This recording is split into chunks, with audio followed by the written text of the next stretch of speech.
విశాఖను పర్యాటక గమ్యస్థానంగా తీర్చిదిద్దుతామని మంత్రి నారాయణ స్పష్టం చేశారు. కైలాసగిరిపై త్రిశూల్ ప్రాజెక్టును మంత్రి కొండపల్లి శ్రీనివాస్, ఎంపీ శ్రీభరత్తో కలిసి ఆయన ప్రారంభించారు. కైలాసగిరిపై 65 అడుగుల ఎత్తులో త్రిశూల్ను నిర్మించినట్లు చెప్పారు. డమ్మరుకం 10 అడుగుల ఎత్తు, 18 అడుగుల వెడల్పు ఉందన్నారు. ఈ ఆకృతులను పూణేలో రూపొందించినట్లు వివరించారు. పర్యాటకుల కోసం భారీ సెల్ఫీ పాయింట్ను సిద్ధం చేశామన్నారు. రాబోయే రోజుల్లో మరిన్ని పర్యాటక ప్రాంతాలను అందుబాటులోకి తెచ్చేలా ప్రణాళికలు రూపొందిస్తున్నామన్నారు. ఈ కార్యక్రమంలో టీడీపీ రాష్ట్ర అధ్యక్షుడు పల్లా శ్రీనివాస్, పలువురు ఎమ్మెల్యేలు, వీఎంఆర్డీ అధికారులు పాల్గొన్నారు.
కైలాసగిరిని గ్లోబల్ టూరిజం డెస్టినేషన్గా ఎట్లా చేయాలి, ఇంకా ఏమేమి యాడ్ చేయాలి అనే ఒక ఆలోచనతో మేము పనిచేస్తున్నాము. ఒక మాస్టర్ ప్లాన్ కూడా ఇవాళ జూ, కైలాసగిరి, కంబాలకొండ రిజర్వ్ మీద కూడా ప్రారంభించాము.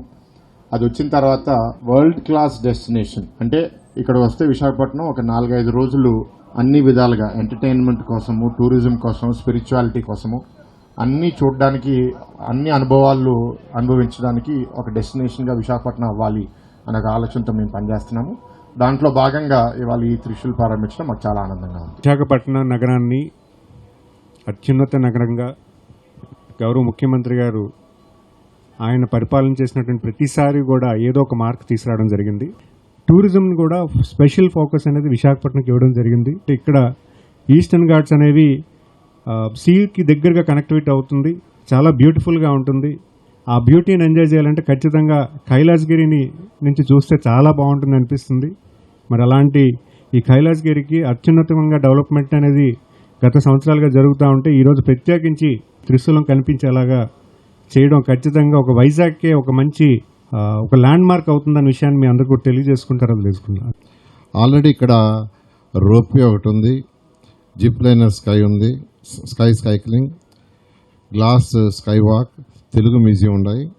అంతేకాకుండా దీనికి ఒక డీటెయిల్డ్ డిపిఆర్ తయారు చేయమని ఇన్స్ట్రక్షన్ ఇచ్చాము. ఏ విధంగా చేస్తే దీని ఒక పెద్ద టూరిజం హబ్గా డెవలప్ చేయొచ్చు. ఆల్రెడీ కైలాసగిరి కొండ టూరిజం అంటే అందరికీ తెలుసు, తెలియనిది అంటూ ఉండదు.